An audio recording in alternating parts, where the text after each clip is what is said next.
2024년 대한민국에서는 하루 평균 980명이 세상을 떠났습니다. 연간으로 환산하면 약 35만 8천 명. 이는 통계 작성 이래 역대 최고 기록입니다. 인구 구조의 고령화가 가속화되면서 우리는 유례없는 다사, 두어시, 사회의 문턱에 진입했습니다. 상식적인 경제 논리로 접근한다면 고객이 늘어난 장례 산업은 전무후무한 호황을 누려야 마땅합니다. 하지만 현실은 우리의 상식을 비웃기라도 하듯 정반대의 방향으로 흘러가고 있습니다. 전국 곳곳에서 수십 년간 지역의 마지막을 지켰던 장례식장들이 힘없이 문을 닫고 있는 것입니다. 2025년 7월 제주대학교 병원은 지난 16년간 연간 500건 이상의 장례를 치러내며 지역사회의 한 축을 담당했던 장례식장을 결국 폐쇄했습니다. 수익성 악화와 운영의 한계가 그 이유였습니다. 누군가는 죽음이 흔해진 시대에 장례식장이 망한다는 것을 이해할 수 없다고 말합니다. 하지만 이 현상의 이면에는 단순히 인구 통계만으로는 설명할 수 없는 한국인이 죽음을 대하는 방식의 근원적인 붕괴가 자리 잡고 있습니다. 한때 마을의 축제이자 거대한 공동체 의례였던 장례가 이제는 침묵과 고독 속에서 그 형태를 잃어가고 있습니다. 왜 죽어가는 사람은 늘어나는데 죽음을 배웅하는 공간은 사라지고 있는 것일까요? 그것은 우리가 알던 장례의 경제학이 뿌리째 흔들리고 있기 때문입니다. 장례식장 하면 무엇이 가장 먼저 떠오르십니까? 아마 많은 분이 김이 모락모락 나는 빨간 육개장을 떠올리실 겁니다. 장례식장에서 왜 하필 육개장을 내놓는지에 대해서는 여러 가지 속설이 존재합니다. 붉은색이 잡기를 쫓는다는 벽사의 의미도 있고 밤새 조문을 받는 상주와 손님들에게 해장과 보양을 동시에 제공하기 위해서라는 해석도 있죠. 하지만 장례업계 관계자들이 말하는 진실은 훨씬 더 냉혹하고 현실적입니다. 육개장은 대량으로 조리하기가 매우 쉽고 오래 끓여도 맛이 변하지 않으며 무엇보다 원가 대비 이윤이 가장 많이 남는 음식이기 때문입니다. 이 지점이 바로 대한민국 장례 산업을 지탱해온 거대한 경제적 기둥이었습니다. 장례식장의 진짜 수익원은 빈소 대여료가 아니었습니다. 바로 음식이었습니다. 빈소는 손님을 불러 모으는 장소일 뿐 실제 돈은 조문객이 먹고 마시는 식탁 위에서 벌어들였습니다. 대기업들이 장례식장 전용 제품을 따로 만들어 납품할 정도로 이 시장은 막강한 규모를 자랑했습니다. 한 음료 기업은 식혜 제품의 이름을 장례식 분위기에 맞춰 별도로 변경해 납품할 정도였죠. 과거 국정감사 자료를 보면 그 수익 구조의 실체가 적나라하게 드러납니다. 당시 국립대병원 장례식장에서 판매하는 물품의 평균 이익률은 무려 82%에 달했습니다. 쉽게 말해 18만 원에 들여온 물건을 유가족에게 100만 원에 팔았다는 뜻입니다. 서울대학교 병원은 장례식장 운영만으로 3년간 60억 원을 벌어들였고 충남대학교 병원은 무려 77억 원의 수익을 올렸습니다. 대학병원이 의료 행위가 아닌 장례 음식과 용품 판매로 수십억 원을 벌어들이는 시대였던 것입니다.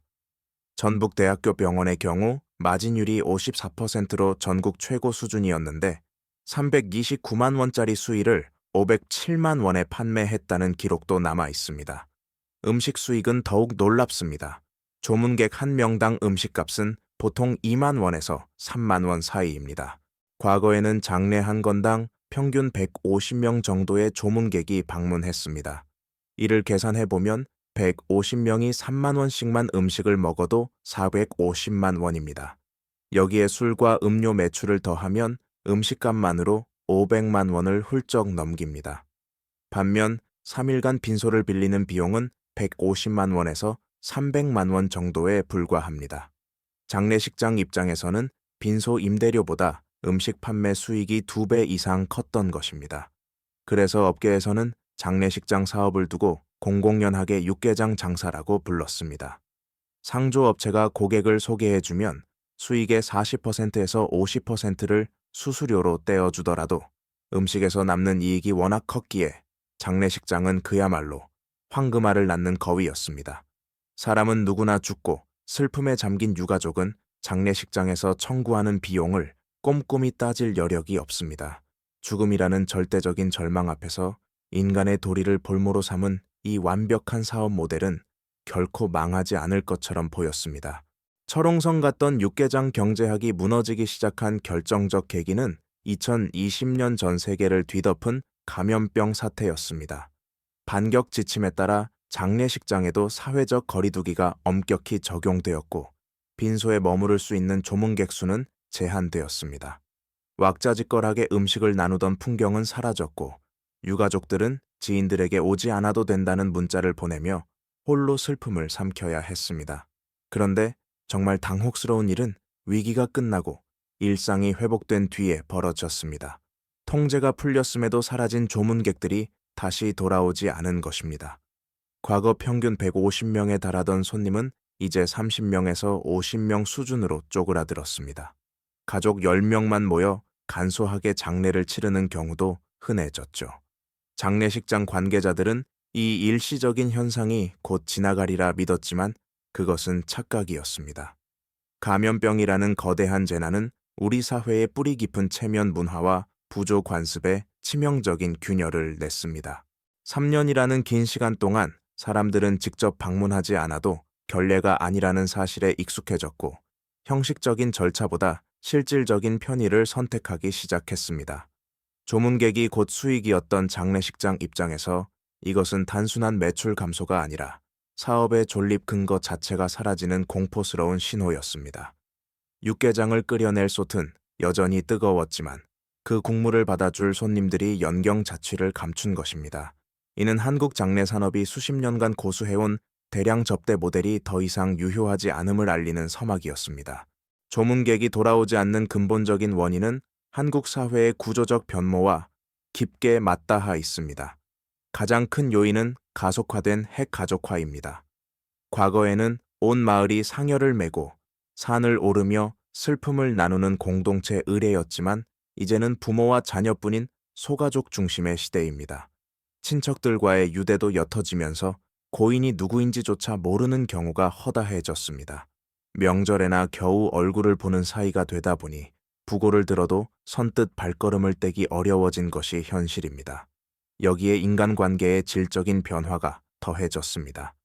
사회관계망 서비스를 통해 수백 명과 연결된 것처럼 보이지만 정작 마지막을 배웅할 만큼 깊은 관계는 드뭅니다.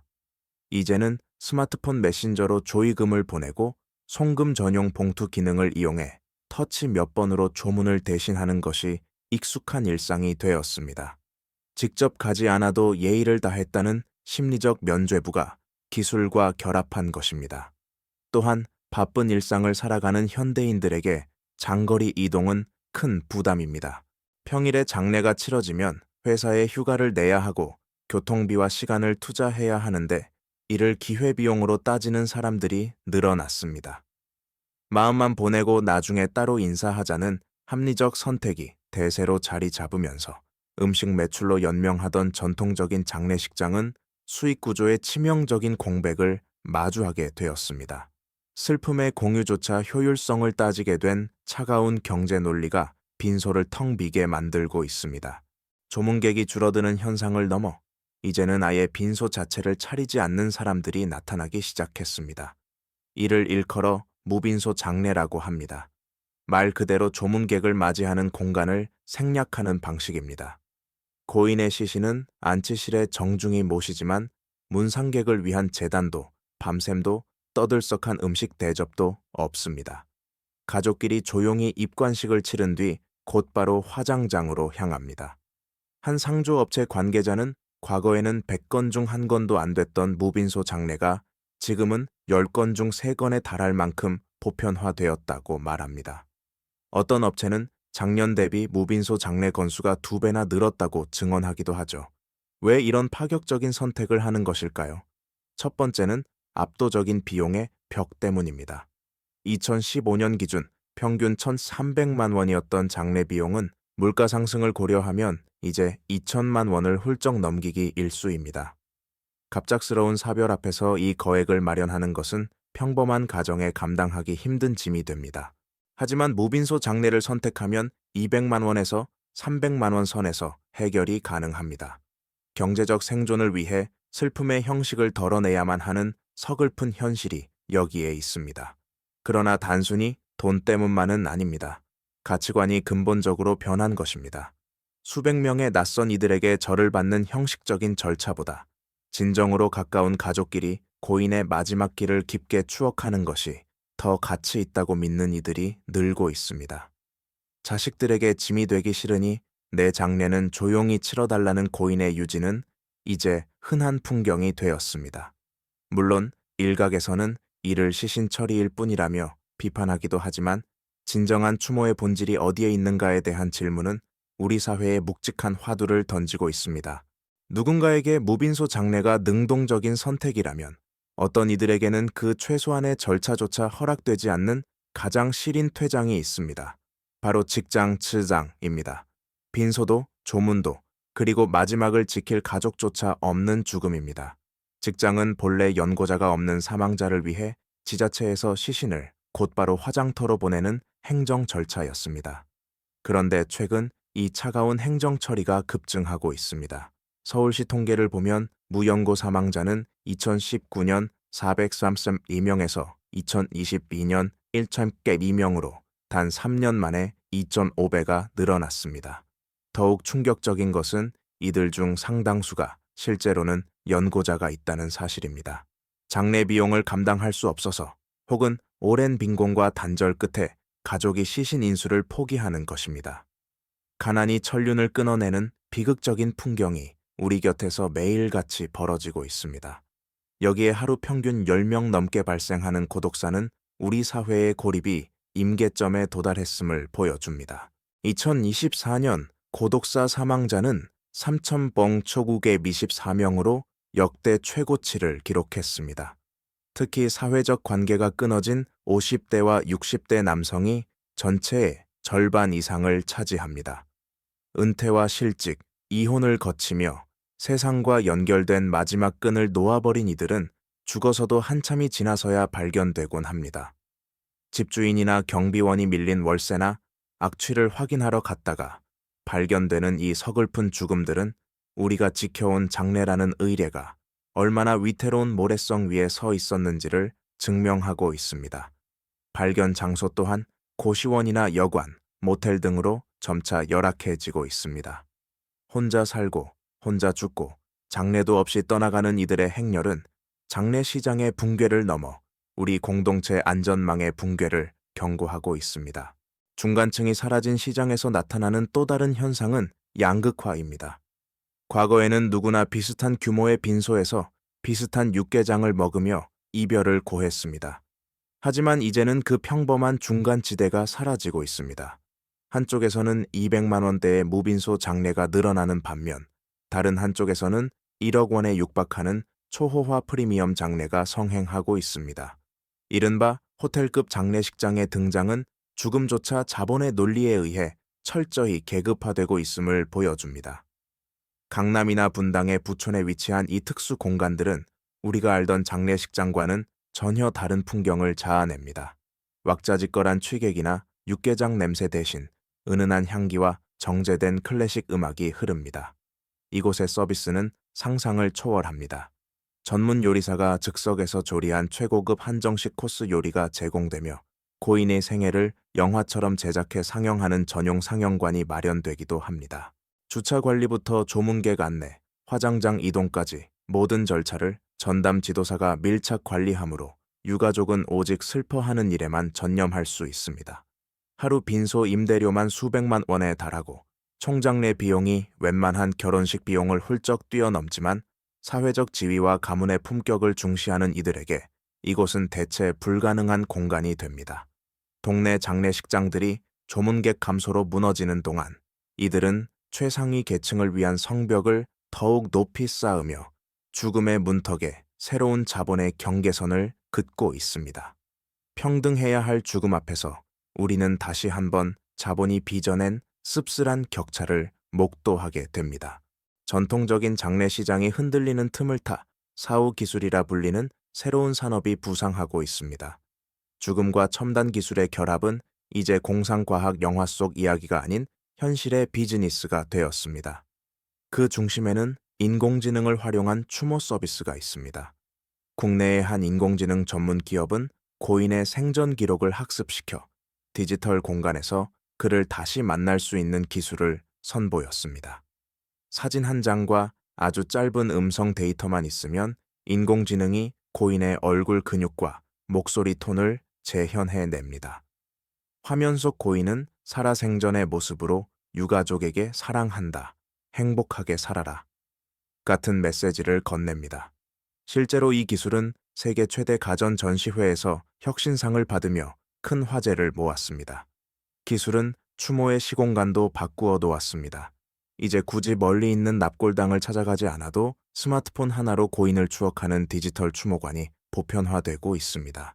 온라인상에서 헌화하고 메시지를 남기며 고인의 사진과 영상을 공유하는 방식은 물리적 거리를 극복하게 해줍니다.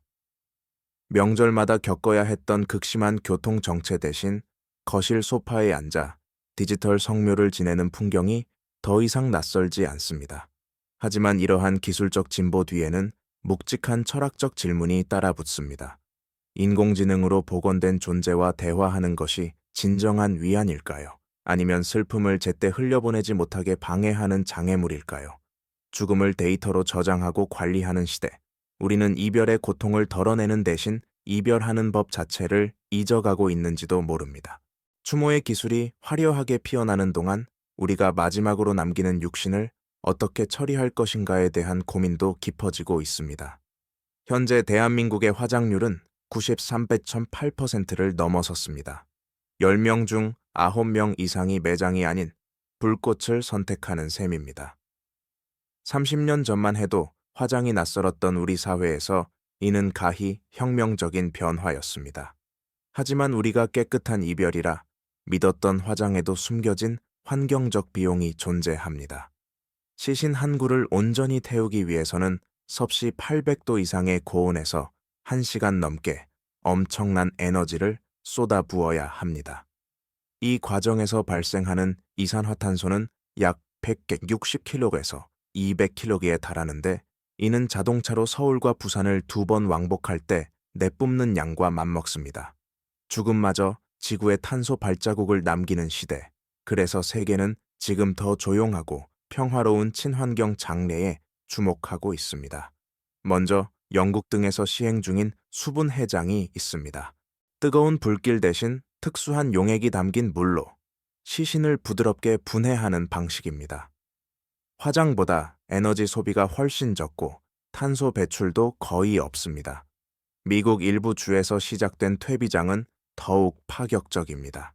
시신을 나뭇가지와 톱밥, 버섯 균사체와 함께 밀폐 공간에 두면 자연적인 미생물 활동을 통해 8주에서 12주 만에 한 줌의 비옥한 흙으로 돌아갑니다. 고인이 말 그대로 나무를 키우는 거름이 되어 숲으로 부활하는 것입니다. 네덜란드의 한 신생 기업이 개발한 버섯관은 관 자체가 살아있는 생명체입니다. 버섯 뿌리로 만든 이 관은 땅 속에 묻히면 45일 만에 완전히 분해되어 대지로 흡수됩니다. 실제로 2025년 6월 미국 메인주에서는 이 버섯관을 이용한 첫 매장이 치러지며 큰 화제를 모았습니다. 대한민국에서도 이 거대한 변화의 흐름에 발을 맞추고 있습니다. 2025년 1월 24일, 오랫동안 찬반 논란이 뜨거웠던 산분장이 마침내 합법화되었습니다. 화장한 유골을 봉안당에 가두는 대신 산이나 바다에 뿌려 자연으로 온전히 돌려보내는 방식입니다. 조사에 따르면 우리 국민 10명 중 8명이 이 산분장에 찬성하고 있습니다. 비싼 납골당 비용에 대한 부담을 덜고 죽어서까지 좁은 함 속에 갇히고 싶지 않다는 자유의지의 표현이기도 합니다. 이제 장래의 종착지는 화려한 성묘나 차가운 납골함이 아닙니다. 바다가 되고 흙이 되고 나무가 되는 것. 인간이 자연에서 빌려온 몸을 가장 평온하게 되돌려주는 방식이 장래의 새로운 정의로 자리 잡고 있습니다. 지금까지 살펴본 내용을 정리해 보겠습니다. 한국의 사망자 수는 2024년 35만 8천 명으로 역대 최고를 기록했습니다. 하루 평균 980명이 세상을 떠나고 있으며 이 숫자는 고령화와 함께 계속 늘어날 것입니다. 2040년이 되면 하루에 1,600명 이상이 죽음을 맞이하는 시대가 올 것입니다. 하지만 역설적이게도 전통적인 장례식장은 문을 닫고 있습니다. 핵가족화와 개인화로 조문객이 급감했고 감염병 사태를 거치며 형식적인 체면 문화가 무너졌기 때문입니다. 육개장을 팔아 돈을 벌던 장례식장의 사업 모델은 더 이상 유효하지 않습니다. 비용을 줄이고 형식을 거부하는 무빈소 장례가 대세가 되었고, 동시에 1억 원에 달하는 초고가 장례와 200만 원대의 실속형 장례로 시장은 철저히 양극화되었습니다. 인공지능이 고인의 목소리를 재현하고 드론이 유골을 바다에 뿌리는 시대, 장례의 의미는 공동체의 의식에서 개인의 추모로 빠르게 옮겨가고 있습니다. 누군가는 장례 문화의 실종을 걱정하고 예의가 사라지는 것을 경계합니다. 하지만 형식보다 중요한 것은 남겨진 이들의 진심, 어린 눈물일지도 모릅니다. 제주대학교 병원 장례식장의 폐쇄는 단순히 한 시설의 종말이 아니라 대한민국 장례 산업 전체가 거대한 재편의 소용돌이에 휘말렸다는 신호입니다. 오늘 우리는 죽음이 흔해진 시대에 장례가 사라지는 기이한 경제 현상을 짚어보았습니다. 그런데 우리가 오늘 다루지 못한 이야기가 있습니다. 바로 500만 명 넘는 국민이 가입한 상조 업계의 실체입니다. 장례 방식이 변하고 시장이 흔들릴 때 당신이 매달 부어온 상조금은 안전할까요? 상조 회사가 폐업하면 10명 중 4명은 보상금의 절반도 못 받는다는 통계가 있습니다. 다음 영상에서는 상조 산업의 어두운 이면과 그 안에서 벌어지는 기만적인 영업 방식에 대해 깊이 파헤쳐 보겠습니다. 여러분은 자신의 마지막을 위해 어떤 준비를 하고 계신가요? 댓글로 여러분의 생각을 들려주세요. 이 채널은 아무도 말해주지 않는 우리 경제의 민낯을 끝까지 추적합니다. 다음 영상에서 뵙겠습니다.